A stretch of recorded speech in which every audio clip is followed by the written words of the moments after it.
Welcome to Chinna stories. పవనదేవుని కుమారుడు హనుమంతుడు బాల్యంలోనే ఎంతో శక్తివంతుడిగా పుట్టాడు.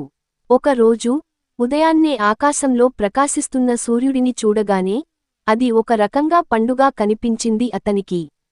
ఆహా, ఆ పండు ఎంతో రుచిగా ఉంది అంటూ హనుమంతుడు వెంటనే ఆకాశంలోకి ఎగిరిపోయి సూర్యుడిని తినడానికి వెళ్లాడు.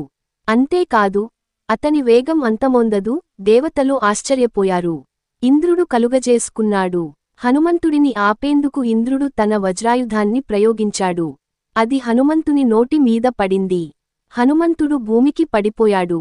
దీనితో పవనదేవుడు కోపంతో గాలిని ఆపేశాడు. అందుకే జీవులు ఊపిరి పీల్చలేక బాధపడ్డారు. దేవతలు అందరూ వచ్చి పవనదేవుని శాంతిపరిచారు. హనుమంతునికి ఎన్నో వరాలు ఇచ్చారు. ఇంద్రుడు వజ్రం తగలకపోవడమనే వరం, అగ్నిదేవుడు అగ్నికి నిరోధక శక్తి, వరుణుడు నీటిలో మునిగిపోని శక్తి, యముడు మరణం కలగని వరం. అందుకే హనుమంతుడు అమితబలశాలి, చిరంజీవి మరియు భక్తిలో ఎనలేని స్థానం పొందాడు.